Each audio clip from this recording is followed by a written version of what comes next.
Kembali lagi bersama channel kita semua. Jika Anda suka, jangan lupa komen, like dan subscribe, serta bila Anda berkenan, aktifin subtitlenya supaya ada tulisan teksnya. Kita langsung ke ceritanya. Perintah Kaisar Naga. Bab 4760-4765. Kalian bertiga telah mengambil batu roh peri dari Tuan Chen, apakah kalian akan mengkhianati Tuan Chen? Setelah melihat ini, Baelish mengerutkan kening dan bertanya pada tiga biksu berjubah hitam. Lagi pula, ketiga orang ini juga ditemukan oleh Baelish, tetapi Baelish tidak mengetahui identitas sebenarnya dari ketiga orang ini. Orang-orang memiliki cita-cita yang tinggi, dan saya harap Taois Baelish dapat memahami bahwa 30.000 batu roh peri sangat sulit untuk ditolak. Salah satu biksu berjubah hitam berkata, "Jika kamu berani menjadi musuh Tuan Chen, kamu adalah musuhku. Dalam hal ini, jangan salahkan saya karena tidak bersikap sopan." Wajah Baelish murung, dan dia akan melakukan sesuatu pada ketiga orang itu. Bradlin dan Vanessa juga siap beraksi. Karena pilihan mereka berbeda dengan tiga biksu berjubah hitam, mereka hanya bisa menjadi musuh. Tapi Dev mengulurkan tangannya untuk menghentikan Baelish, dan berkata dengan tenang, orang mati demi kekayaan dan burung demi makanan dan kematian. Mereka juga membantu saya karena batu roh peri, dan mereka juga membantu istana ke-10 untuk batu roh peri. Tentu saja, siapapun yang memberi lebih banyak, siapapun akan membantu yang memberikan. Tidak ada yang salah dengan itu. Tuan Chen, mereka mengambil batu roh peri dari Anda terlebih dahulu. Baelish berkata dengan marah. Aku tahu, karena mereka memilih untuk berkhianat, maka biarkan saja mereka. Setiap orang memiliki pilihan masing-masing. Jika mereka mengambil batu roh peri saya dan tidak melakukan apapun untuk saya tidak akan menyalahkan mereka. Dev berkata dengan sangat sistematis. Dev mengatakan ini, tetapi juga untuk membuat Baelish dan yang lainnya semakin putus asa untuknya. Bagaimanapun, Dev sangat murah hati kepada mereka yang berkhianat, dan orang-orang seperti mereka yang mengikuti Dev hanya bisa mendapatkan lebih banyak ketika saatnya tiba. Ketika penguasa istana ke-10 di samping melihat ini, dia tersenyum tipis, orang baik mati demi kekayaan dan burung untuk makanan. Saya sangat menyukai kalimat itu. Aku akan memberi kalian batu roh peri sekarang. Setelah penguasa istana ke-10 selesai berbicara, dia membuang tas penyimpanan dengan 90.000 batu roh peri di dalamnya, dan ketiga biksu berjubah hitam itu masing-masing mendapatkan 30.000. Tiga biksu berjubah hitam mendapatkan batu roh peri dan segera berbalik untuk melihat Dev. Baelish dan yang lainnya tampak waspada dan siap beraksi kapan saja. Sekarang setelah Anda mengambil bayarannya, bukankah sudah waktunya untuk mengambil tindakan? Penguasa istana ke-10 mendesak ketiga biksu berjubah hitam itu. Salah satu biksu berjubah hitam menyandarkan tangannya ke pelukannya, seolah-olah dia akan mengambil senjata. Tetapi ketika biksu berjubah hitam itu melepaskan tangannya dari pelukannya, dia tidak memiliki senjata, tetapi tas penyimpanan tambahan. Segera dia melemparkan tas penyimpanan itu ke Dev. Adegan ini langsung mengejutkan semua orang. Tuan Chen, kami tiga bersaudara laki-laki menerima 30.000 batu roh peri dari Anda, dan sekarang kami akan mengembalikan 50.000 kepada Anda. Ini adalah harga dari pengkhianatan kami tiga bersaudara.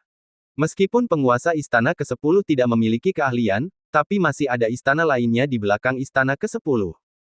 Kami tiga bersaudara belum mampu menyinggung 10 istana. Saya harap Tuan Chen mengerti. Kata biksu berjubah hitam itu. Saya mengerti. Dev mengangguk. Jika Tuan Chen dapat menggunakan tiga bersaudara kami di tempat dan waktu yang lain, itu benar-benar menjadi kewajiban kami bertiga. Hari ini kami hanya bisa menarik diri. Setelah berbicara, ketiga biksu berjubah hitam itu pergi tanpa menoleh ke belakang. Hei! Batu roh peri saya, batu roh peri saya. Setelah melihat ini, penguasa istana ke-10 buru-buru berteriak. Penguasa istana ke-10, kamu bukan hanya tidak terlalu kuat, tapi otakmu juga tidak pintar. Dev tersenyum acuh tak acuh. Sialan. Penguasa istana ke-10 memerah karena marah. Penguasa istana ke-10, apakah tawaran yang baru saja kamu katakan masih berlaku? Aku tiba-tiba menginginkan batu roh peri juga. Baelish dengan nada bercanda bertanya kepada penguasa istana ke-10. Mata penguasa istana ke-10 sedikit terkondensasi, auta tubuhnya meledak hingga ekstrim, dan suhu di sekitarnya turun hingga titik beku. Kalian, sialan, sialan. Penguasa 10 kuil mengucapkan 3 kata sialan berturut-turut. Dapat dilihat bahwa penguasa istana ke-10 ini benar-benar marah. Saya pikir orang sialan itu adalah Anda, kan? Setelah Kaizen selesai berbicara, dia melihat Dev dan berkata, adik ipar, tunggu apa lagi? Jika kamu tidak membunuh orang ini, bunuh saja. Jika orang lain di Istana ke-10 berani membalas dendam kepadamu, aku, Kota Matahari dan Bulan, akan mendukungmu. Dev melirik Kaizen dan tersenyum samar, kalau begitu, kamu optimis, aku bisa menghancurkan Istana ke-10 ini. Setelah Dev selesai berbicara, pedang tebasan naga di tangannya langsung menghilang, tapi kemudian ada busur ekstra di tangannya. Busur Raja Dewa dikeluarkan oleh Dev. Anda tahu, busur Raja Dewa ada di tangan Dev, dan itu jarang diperlihatkan kepada orang lain, hanya karena takut seseorang akan merindukan busur Raja Dewa dan kemudian itu akan merugikannya. Seperti kata pepatah, pria itu tidak bersalah atas semua kejahatan, tetapi sekarang Dev pada dasarnya dapat berjalan menyamping di dunia surga dan manusia, jadi dia tidak takut seseorang akan merindukan busur Raja Dewanya. Dengan munculnya busur Raja Dewa, suasana di seluruh aula tiba-tiba menjadi sangat tegang. Ada cahaya biru samar yang mengalir dari haluan, seolah-olah mengandung kekuatan bintang-bintang, dan setiap kedipan membuat hati orang berdebar-debar. Melihat busur Raja Dewa di tangan Dev, semua orang terkejut, dan Baelish dan yang lainnya mundur lagi dan lagi, karena takut terluka oleh busur Raja Dewa. Busur Raja Dewa. Anda benar-benar memiliki artefak seperti itu. Ada keterkejutan yang luar biasa dalam suara penguasa Istana ke-10. Dia tahu gengsi busur Raja Dewa, tapi itu adalah keberadaan yang menakutkan yang bisa membunuh dewa dan iblis. Dev menggenggam busur Raja Dewa dengan erat, matanya seperti obor, dan kekuatan di tubuhnya tampak mendidih saat ini. Dia menarik napas dalam-dalam, menyesuaikan posturnya, dan bersiap untuk memberikan pukulan fatal. Hari ini, biarkan kamu melihat kekuatan busur Raja Dewa. Dev meraung dengan suara rendah, seluruh kekuatan tubuhnya berkumpul di tangan kanannya, menarik tali busur, udara tampak mengeras saat ini. Setelah melihat ini, penguasa Istana ke-10 tidak berani ceroboh, dan dengan cepat memadatkan kekuatan spiritual seluruh tubuhnya untuk membentuk perisai yang kuat, yang membungkus dirinya dengan erat di dalamnya. Dia tahu bahwa panah ini sama sekali bukan permainan anak-anak, dan kelalaian sekecil apapun bisa berakibat fatal. Wush! Cahaya biru terang menembus langit, dan dengan suara memekakkan telinga menembus langit, cahaya itu datang langsung ke perisai penguasa Istana ke-10. Dimanapun anak panah itu lewat, ruang itu tampak terkoyak, meninggalkan retakan yang mengejutkan. Boom! Anak panah itu bertabrakan dengan perisai, membuat suara yang memekakkan telinga. Di bawah pengaruh anak panah, perisai mulai bergetar hebat, dan lapisan riak muncul di permukaan. Wajah penguasa Istana ke-10 berubah drastis. Dia tidak pernah menyangka bahwa kekuatan busur Raja Dewa akan begitu menakutkan. Dia mencoba yang terbaik untuk mempertahankan perisai, tetapi kekuatan yang menakutkan itu masih terkikis, membuatnya merasakan tekanan yang belum pernah terjadi sebelumnya. Datang lagi. Dev tidak memberi penguasa Istana ke-10 kesempatan untuk bernapas, dan menarik tali busur lagi, siap mengeluarkan anak panah kedua. Kali ini, dia hampir melakukan yang terbaik, dan cahaya biru pada anak panah itu semakin menyilaukan, seolah menerangi seluruh aula. Tidak. Penguasa Istana ke-10 berteriak ngeri, dia tahu bahwa dia tidak bisa lagi menahan serangan seperti itu. Tapi anak panah itu sudah tiba, dan dia hanya bisa bertahan sampai mati, memadatkan kekuatan spiritual seluruh tubuhnya ke dalam tinjunya, mencoba mengguncang anak panah itu dengan keras. Boom! Anak panah itu bertabrakan dengan tinju penguasa Istana ke-10, meledak dengan kekuatan yang menghancurkan bumi. Kali ini, perisai itu akhirnya tidak tahan dan tiba-tiba hancur. Penguasa Istana ke-10 juga terguncang terbalik oleh kekuatan yang menakutkan ini, dan tubuh penguasa Istana ke-10 jungkir balik di udara selama beberapa putaran sebelum jatuh dengan keras ke tanah. Ketika dia berjuang untuk bangun, dia melihat bahwa lengan kanannya sudah menjadi daging dan darah, tampaknya terluka oleh anak panah. Dan wajahnya juga penuh keterkejutan dan ketakutan. Dia tidak pernah menyangka akan dipukuli dengan sangat memalukan oleh seorang biksu peringkat kedua alam Mahayana. Tepat ketika penguasa Istana ke-10 terkejut, Dev menarik busurnya lagi, tapi kali ini, dia tidak mengarahkan ke penguasa Istana ke-10. Kali ini, lebih dari selusin anak panah ditembakkan secara langsung. Semua biksu di Istana ke-10 semuanya dibidik oleh satu anak panah, terutama Pangeran ke-10, yang menjadi sasaran dengan 3 anak panah. Dev berjanji pada Gabriel, dia bisa membunuh semua orang di Istana ke-10, kecuali penguasa istana ke-10, ini adalah janji Dev, dia pasti akan menepatinya. Tapi Dev tidak pernah berjanji bahwa dia tidak akan membunuh adik laki-laki Gabriel, pangeran ke-10 ini. Bicon kecil ini terlalu menjengkelkan, memegang permen lollipop sepanjang hari, dan terlihat sangat songong. Terutama selama kejadian di dinasti Xiao, Dev tidak pernah melupakan penampilannya yang sombong. Hari ini, dia ingin Bicon kecil ini merasakan apa itu ketakutan. Desir-desir. Lebih dari selusin anak panah melesat dengan cepat, dan banyak biksu di istana ke-10 panik. Bahkan penguasa istana ke-10 mereka tidak bisa bertahan dari serangan busur Raja Dewa. Bagaimana mereka bisa bertahan? Satu persatu, wajah mereka berubah drastis, dan mereka mulai mengeluarkan semua kekuatan mereka untuk membentuk perisai. Semua anak panah ini menembus perisai dan dengan cepat menembak seorang biksu dari istana ke-10. Dengan anak panah ini, biksu dari istana ke-10 berubah langsung menjadi gumpalan asap biru dan menghilang. Roh-roh berkumpul dan berhamburan, dan bahkan tidak ada mayat yang tersisa, menunjukkan kekuatan busur Raja Dewa ini. Anjiwar, itu luar biasa. Baelish dan yang lainnya melihatnya dengan kaget di wajah mereka. Pangeran ke-10 dikelilingi oleh 3 anak panah, dengan kengerian dan keputusasaan di wajahnya. Ayah selamatkan aku, tolong selamatkan aku. Pangeran ke-10 berteriak hingga buang air kecil. Dia ketakutan, dan permen lollipop di mulutnya juga jatuh ke lantai. Penguasa istana ke-10 mengerutkan kening, dan tubuhnya langsung berubah menjadi bayangan, mengenai 3 anak panah dengan ganas.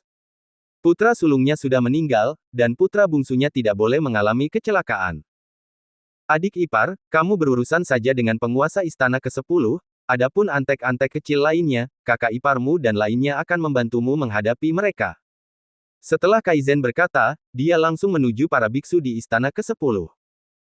Meskipun Kaizen tidak bisa mengalahkan penguasa istana ke-10, masih sangat mudah untuk mengalahkan biksu lainnya di istana ke-10 ini.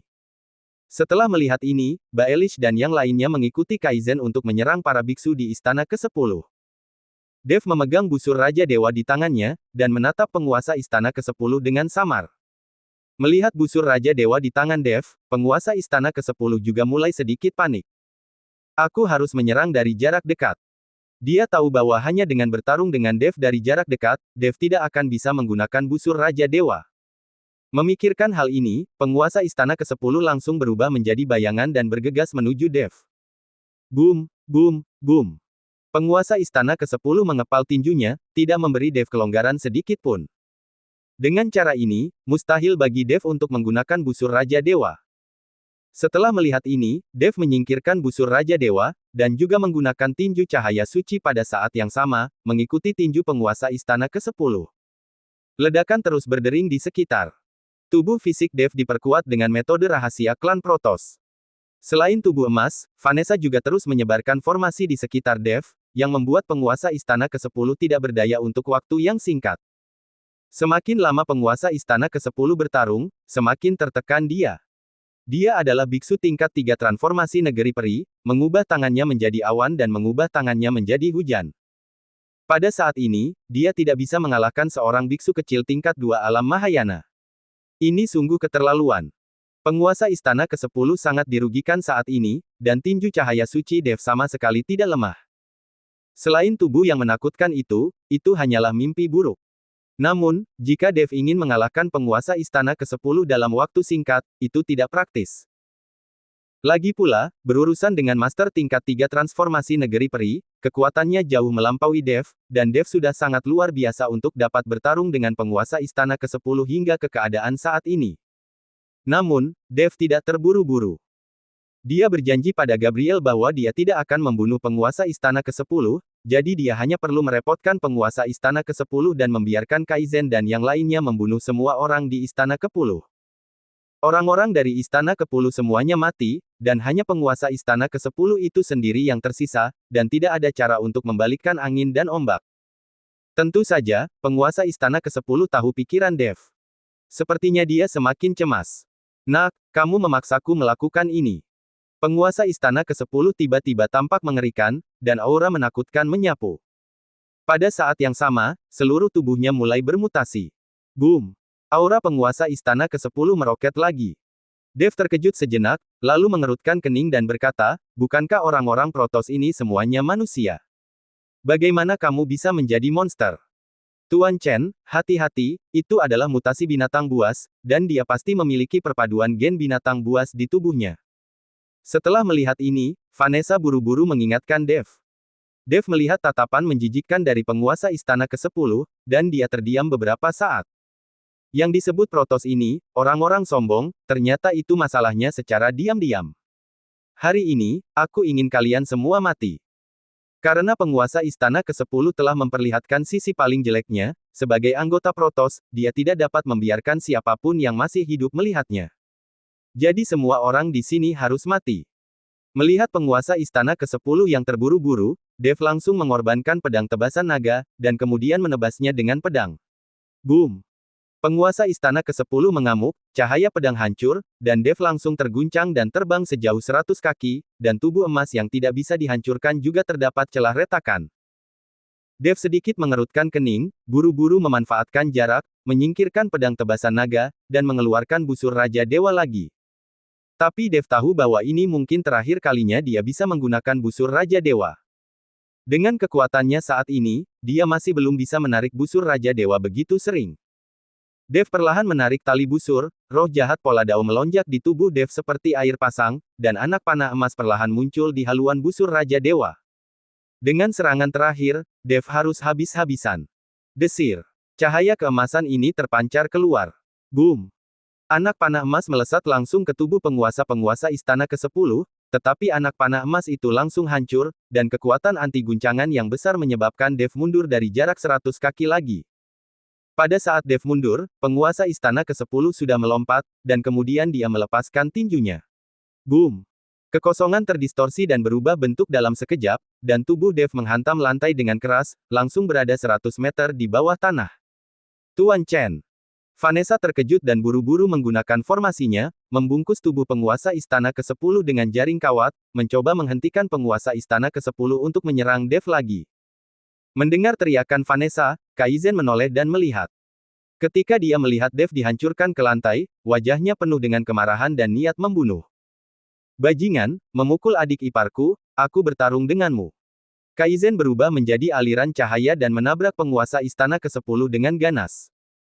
Penguasa istana ke-10 terjerat dalam jaring kawat, dan dia ditabrak oleh Kaizen tanpa bisa bergerak. Boom! Dengan suara keras, penguasa istana ke-10 tidak bergerak, tetapi Kaizen terguncang, retakan muncul di tubuhnya, dan darah menyembur keluar dari mulutnya. Kaizen membuka cincin penyimpanan dan memasukkan banyak pil ke dalam mulutnya. Saat ini, dia tidak tertekan oleh sumber daya apapun. Setelah istana ke-10 mengguncang Kaizen, dia melepaskan diri dari formasi Vanessa dengan sedikit gerakan. Lalu melangkah ke arah Dev. Pangeran keempat, jangan hentikan dia. Setelah melihat ini, Vanessa buru-buru mengingatkan Kaizen. Kaizen mengerutkan kening, mengertakkan gigi, dan berkata dengan keras, adik perempuan, jika aku mati, itu juga untuk menyelamatkan suamimu. Anda dapat mengingat untuk membakar dupa untuk saya. Seluruh tubuh Kaizen melonjak dengan guntur dan kilat lagi, dan seluruh tubuh berubah menjadi guntur dan kilat, bergegas menuju penguasa istana ke-10. Dia harus menghentikan penguasa istana ke-10 dan memberi Dev waktu untuk bernapas. Tidak mengukur diri. Penguasa istana ke-10 mendengus dingin, dan kemudian meledak dengan pukulan. Boom! Guntur dan kilat di sekujur tubuh Kaizen hancur dalam sekejap, dan seluruh tubuhnya meledak, jatuh dengan keras ke lantai, dan memuntahkan darah. Setelah melihat ini, Vanessa buru-buru mengucapkan mantra, tapi dia sama sekali tidak bisa menghentikan langkah penguasa istana ke-10. Orang ini, setelah bermutasi menjadi binatang buas, kekuatannya melonjak. Sementara itu, Dev, di lubang sedalam 100 meter menyeka darah dari sudut mulutnya. Tidak ada rasa takut di matanya, beberapa hanya niat bertarung yang lebih intens. Nak, aku khawatir kamu tidak akan bisa melawannya lagi. Biarkan orang tua ini bermain. Raja Iblis Awan Merah berkata pada Dev. Aku masih bisa bertarung, aku akan membicarakannya nanti. Dev melompat keluar dari lubang 100 meter secara langsung. Jika tubuhmu rusak, orang tua tidak akan bisa membantumu.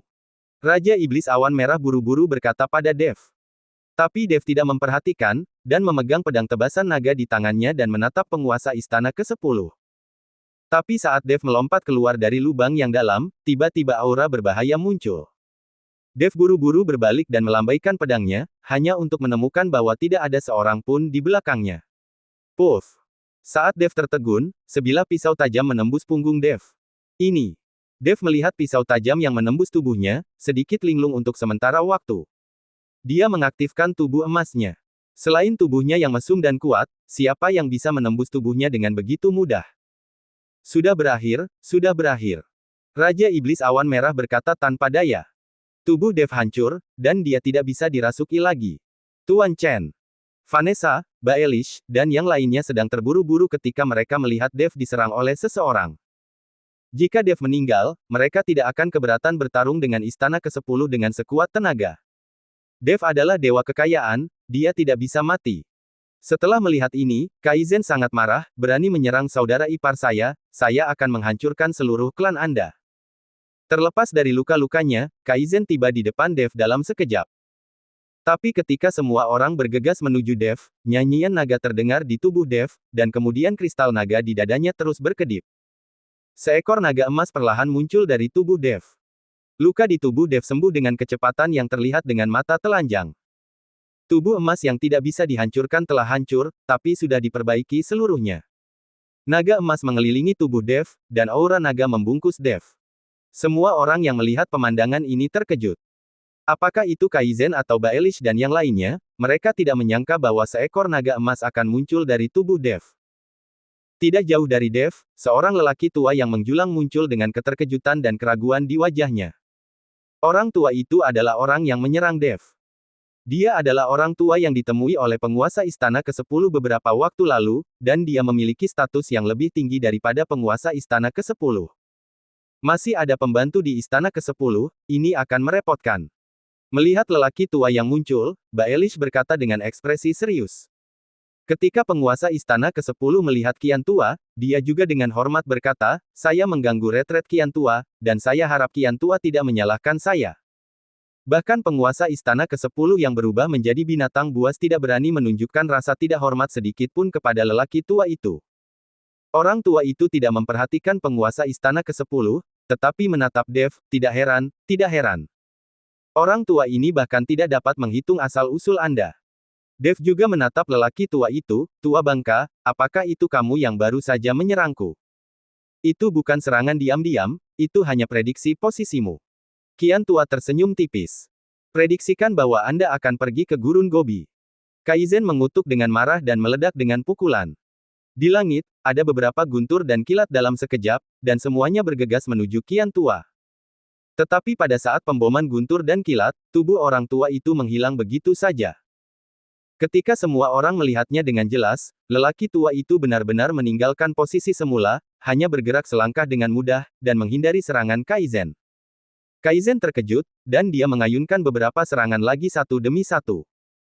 Kali ini, lebih dari selusin guntur dan kilat menghantam, membungkus lelaki tua itu.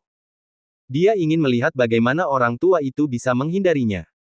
Tapi siapa yang tahu bahwa lebih dari selusin petir membombardir, dan Kian Tua benar-benar dapat terbang di antara lebih dari selusin petir ini, memanfaatkan perbedaan waktu, dan tidak terkena petir. Pada saat ini, Kaizen linglung. Bukan hanya Kaizen, semua orang linglung. Bahkan Dev memandang lelaki tua itu dengan tak percaya, dengan ekspresi kaget di matanya. Dev tidak mengerti, bagaimana orang itu bisa menghindarinya.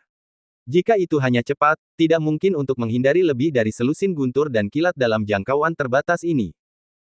Saya tidak menyangka bahwa di tempat sampah seperti Istana ke-10, masih ada orang yang telah menguasai jalan yang disimpulkan. Raja Iblis Awan Merah berbicara dan berkata, jalan yang disimpulkan. Dev terkejut, senior, apa jalan yang disimpulkan ini? Itu adalah teknik untuk memprediksi masa depan, dan dia bisa memprediksi apa yang belum terjadi. Raja Iblis Awan Merah menjelaskan, alasan mengapa dia mengatakan bahwa dia baru saja meramalkan posisimu adalah dengan menggunakan teknik deduksi untuk mengetahui apa yang akan kamu lakukan selanjutnya. Justru karena inilah dia bisa dengan mudah menghindari serangan guntur itu. Lagi pula, dia sudah tahu apa yang akan Anda lakukan dan sudah meramaikan sebelumnya. Bangsat. Dev tidak bisa menahan diri untuk mengutuk. Dia tidak menyangka akan ada karakter yang luar biasa di Istana ke-10. Melihat penguasa istana ke-10 di depannya, dia berlumuran darah, wajahnya mengerikan, dan napasnya aneh dan kuat. Di belakang penguasa istana ke-10 hanya pangeran ke-10 dan biksu dari istana ke-10 yang tersisa, keduanya terluka parah. Dikatakan bahwa dalam situasi ini, dengan sedikit usaha, sisa dari istana ke-10 juga dapat dihancurkan. Siapa yang tahu bahwa penguasa istana ke-10 masih akan bermutasi menjadi binatang buas, dan akan ada orang tua di istana ke-10 yang memiliki teknik deduksi, jalan dan disimpulkan. Ini sedikit salah perhitungan. Adik ipar, mengapa kamu tidak mundur dulu? Pria besar bisa membungkuk dan meregangkan tubuh. Ketika kita kembali ke kota matahari dan bulan, saya mengumpulkan sekelompok orang. Kaizen berkata pada Dev. Setelah beberapa pukulan berturut-turut, Kaizen bahkan tidak melukai rambut lawannya. Kaizen sedikit terkejut. Jangan bicara tentang kekuatan penguasa istana ke-10 setelah bermutasi menjadi binatang buas, melawan lelaki tua di depannya, bahkan jika mereka akan melakukan bersama, dia khawatir mereka tidak bisa berbuat apa-apa. Merauke tidak memiliki peluang untuk menang sama sekali. Apakah menurutmu kita masih bisa pergi? Dev bertanya. Kaizen terkejut, dan kemudian berhenti berbicara. Apakah kamu ingin pergi? Penguasa istana ke-10 mencemooh, istana ke-10 saya bukan Oyo. Kamu bisa datang jika kamu mau, dan kamu bisa pergi kemanapun kamu mau. Edgar, tidak peduli apa identitas Anda masih menjadi anggota dari istana ke-10 sekarang. Apakah Anda hanya menyaksikan kehancuran istana ke-10 dan tetap acuh tak acuh? Pada saat ini, Qian tua berkata pada kehampaan dengan ekspresi dingin di wajahnya. Ditemani oleh suara Qian tua, kehampaan bergetar, dan Edgar perlahan muncul bersama lelaki tua kurus. Edgar tidak bisa memberikan wajah kepada penguasa istana ke-10, tetapi ketika Qian tua berbicara, Edgar tidak berani tidak muncul. Edgar sebenarnya telah mengamati secara rahasia untuk waktu yang lama, bahkan ketika orang-orang di istana ke-10 terbunuh dan terluka parah, Edgar tidak berencana untuk membantu. Qian tua, aku baru saja bergegas kembali ke istana ke-10. Penguasa istana ke-10 meminta saya untuk membunuh Dev untuk membalas dendam. Saya telah mencoba untuk menemukannya. Tanpa diduga, anak ini berani membawa orang-orangnya untuk menyerang istana ke-10, dia sangat gila. Edgar berkata pada Qian tua dengan senyum di wajahnya. Edgar, apakah kamu meremehkanku? Qian tua bertanya dengan wajah dingin. Tidak berani, bagaimana mungkin Qian tua mengatakan itu? Edgar melambaikan tangannya lagi dan lagi. Kamu lupa apa yang bisa aku lakukan, apakah kamu berani berbohong di depanku? Qian tua bertanya dengan tajam. Edgar hanya tersenyum malu dan tidak mengucapkan sepatah kata pun. Kebohongannya dilihat sekilas oleh Qian tua. Orang tua ini dapat menyimpulkan keberadaan surga, bagaimana dia bisa dibutakan oleh kebohongan? Apakah penolong yang kamu usahakan sudah tiba? Melihat Edgar diam, Qian tua terus bertanya. Mereka sudah dalam perjalanan, dan mereka akan segera tiba. Serahkan saja orang-orang ini padaku. Saya tidak akan pernah membiarkan mereka meninggalkan istana ke-10 hidup-hidup. Edgar buru-buru berkata untuk menyenangkan. Singkirkan pikiran dan pengalaman kecilmu dan tumbuhlah dengan baik, jika tidak, jika aku mengucapkan sepatah kata pun, keluarga Huomu tidak akan pernah memasuki istana. Qian tua mengalahkan Edgar dan berkata. Orang tua, Anda benar, aku tidak akan berani lagi. Edgar mengangguk lagi dan lagi, lalu menatap orang-orang Dev, dan mendengus dingin, kamu sampah kecil, berani menyerang istana ke-10, lihat bagaimana aku menghapusmu. Setelah Edgar selesai berbicara, dia langsung mengangkat tangannya dan mengayunkan pukulan. Bagaimanapun, Dev dan yang lainnya semuanya telah mengalami pertempuran sengit, dan mereka semua terluka, jadi Edgar sekarang bekerja sebagai pelayan. Edgar, dengan kemampuanmu, kamu berani lancang. Aegon bergegas keluar tiba-tiba, dan juga mengayunkan pukulan. Keduanya adalah puncak 9 alam Mahayana, dan Aegon sama sekali tidak takut. Boom! Setelah suara keras yang memekakkan telinga, gelombang kejut yang mengerikan menyebar kemana-mana. Tubuh Aegon terbang keluar dalam sekejap, dan terus ditangkap oleh Vanessa dengan sebuah formasi. Dan Edgar itu hanya selusin langkah mundur. Dari pukulan ini, Edgar sedikit lebih baik. Namun, Aegon telah bertarung untuk waktu yang lama, dan itu normal untuk jatuh tertiup angin. Bersambung.